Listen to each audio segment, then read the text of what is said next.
Hello, welcome to my tutorial video on how to make basic abilities.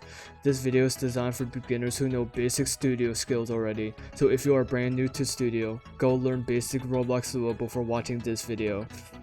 Now, let's begin. In this video, I will be teaching you how to create a basic Roblox ability such as this one. And this ability may look a little complicated, but trust me, it is much simpler than you think. You don't need to learn no new services, no new lessons, basic Roblox syntax.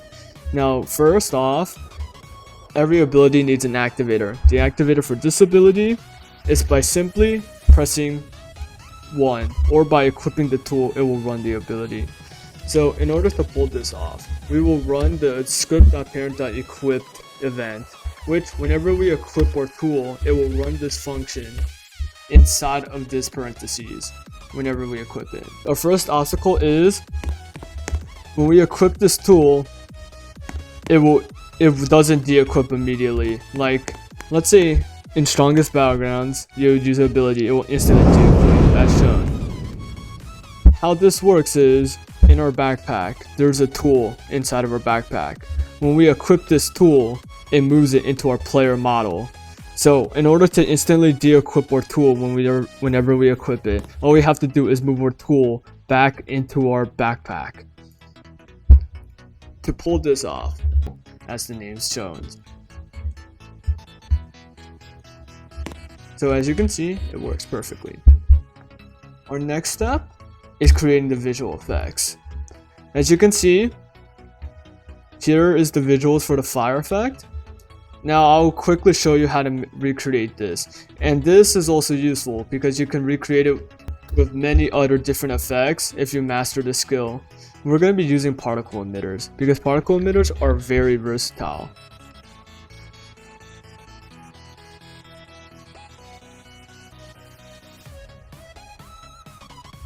And now we have completed a fire pillar. Well, it's too big. Alright, here we go. So as you can see, very easy, very basic. Now, we take this and we make 3 of them because we want to have 3 pillars. And now, how would this help us is this is helping us visualize the effect that we want. Now, for the practical part, into the part, make it any size you want, and then put this part in front of your fire pillars. This part will represent the position of your humanoid that the effect will appear. So if this is the humanoid, that means the effect will appear front facing this part.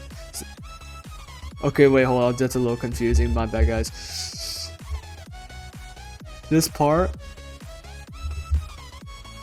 represents how the effect is going to appear in front of our humanoid. So this decal represents the front of the part. Now, our next step is to group them all together. And let's call this flames. Now, select every single part, turn off can't collide, then turn on anchored. This will allow our parts to float and not collide with players. As you can see. Now, from here, you want to select your invisible reference part and name it something unique that you won't forget. And now from here, you can move your parts however you want to your preference. The reason I chose this method of designing abilities because it's very versatile and very easy to change the abilities how you like if you want to change them. Now, let's go back to scripting. So here we have our abilities and these are all here. Well, we set our primary part to our core or the reference piece, and then we put this inside of our tool. How will we run the effects, you may ask? We will have a delay of half a second, and then it will activate the ability by bringing the ability into our workspace, because the ability will not show unless it is parented to workspace and not a tool. So we will make a variable referencing our effects called VFX with script.parent.flames. And now we have this. And then after the delay, we move the VFX. We use this method called pivot2, which will move our entire model and change it into a C frame, or a position and orientation that we want. And in this case, we want the position orientation of our player model. We will take the humanoid root part, which is a part that is part of every player model inside workspace that never changes and is unaffected by animation. So it makes for a perfect reference C frame.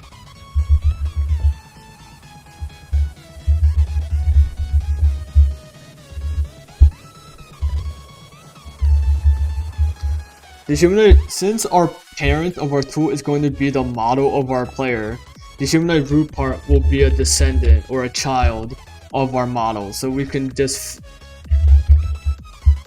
put script.parent.parent.humanoid root part and it will get our humanoid root part. Oh yeah.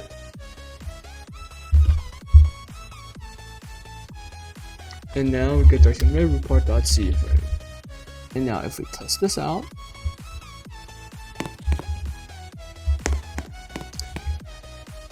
as you can see, it moves it here.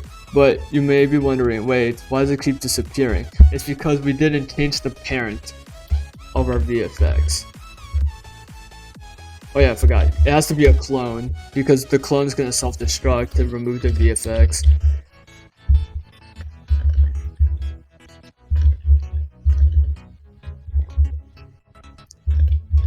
Oh my god, bro.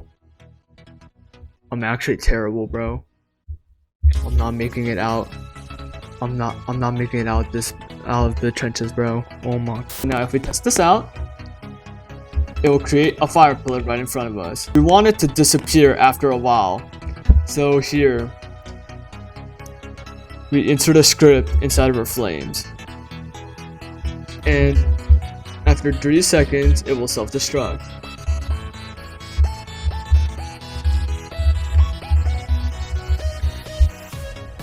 However, we do not want it to self-destruct inside of our tool, so we disable the script and enable it when we want it to activate and self-destruct.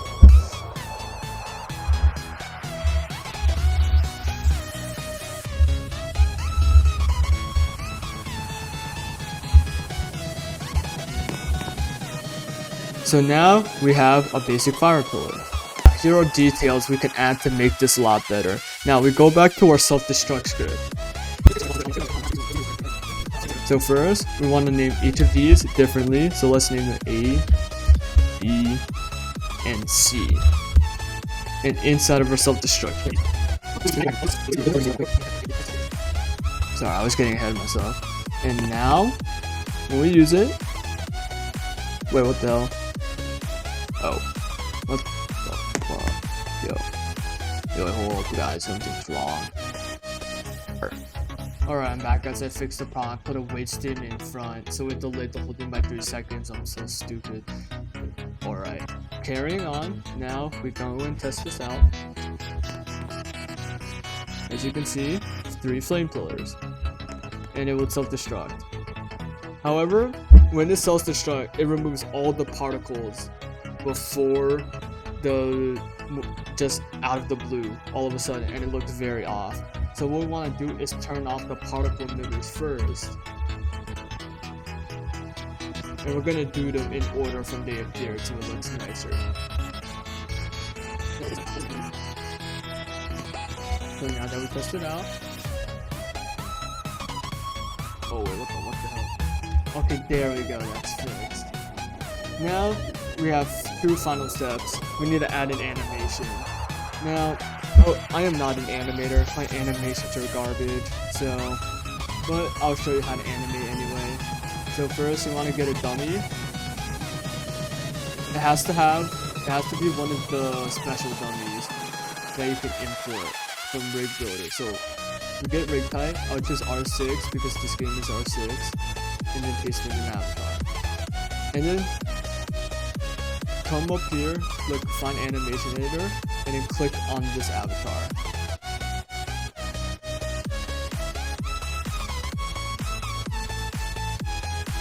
And now we'll call this Flame Kick. And now we can make our animation. Now, first things first, before you add your animation, set the set animation power to action, because what this will do is it will prioritize your animation over walking. Okay, now I'm gonna make the animation a maximum of 15 seconds long.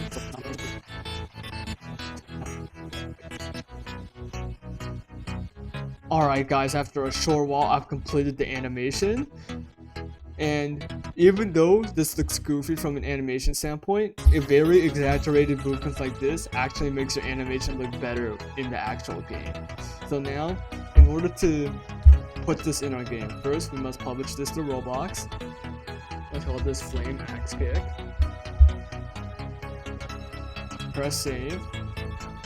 Now, what you want to do is memorize these numbers over here, because this is the idea of your animation. So click on these numbers, and once you get the link, select and copy these numbers. And now, once you have the numbers copied, make an animation object inside of your tool.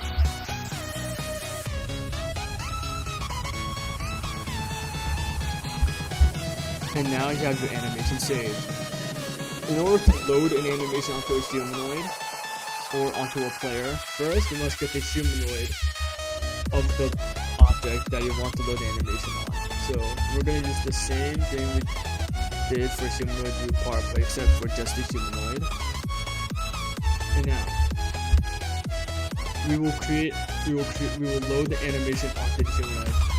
What this will create is a track object inside of our script. This track object has many methods that allows us to manipulate our animation that has been loaded onto the humanoid.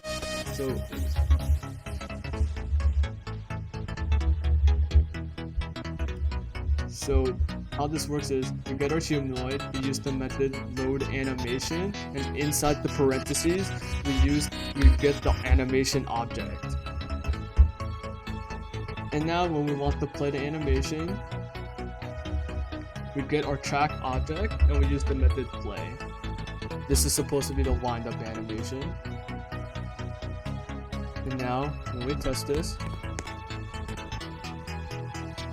we have our fully animated move. However, we need to add a cooldown.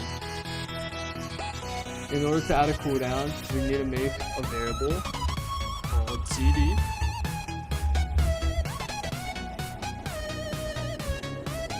And inside of here, copy and paste your entire script and type in an if statement that if CD is false, then it will run our script.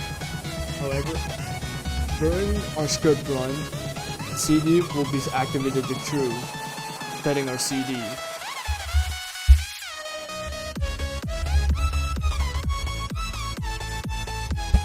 Now, also, before you finish, move this line here, because this is the line that instantly de-equips your ability, and move it here, because even if it's on cooldown, we still want this script to run, because we want it to de-equip our tool no matter what happens, so we do not want it in an if statement. So now, when we run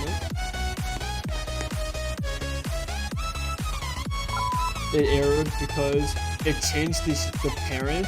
These scripts rely on the parent being our player model inside of workspace. However, since I put this script before these three scripts, it changes the parent to our player object inside of players, which completely screwed up the script. So you want to put these variables first before this one. Now the final step is the sound.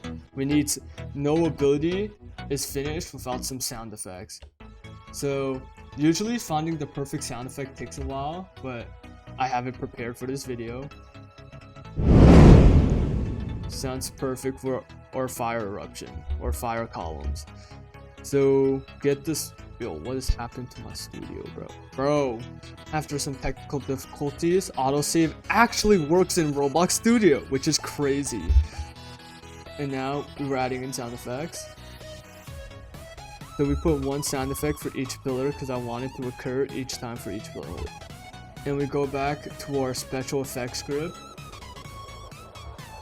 And now we have the sound effect play by using a method while selecting our sound object, the method play, and it will play a fire effect whenever the particle emitter is activated. Now we use our tool and we have our ability. Hopefully you found this video helpful. I lost my sanity recording this video over and over again, and hopefully you support my channel, as this is the only first part, and the next part we will go into twin service. And hold on, what's the other one? Oh yeah, we're just gonna make an even cooler ability with more complicated stuff. Bye bye.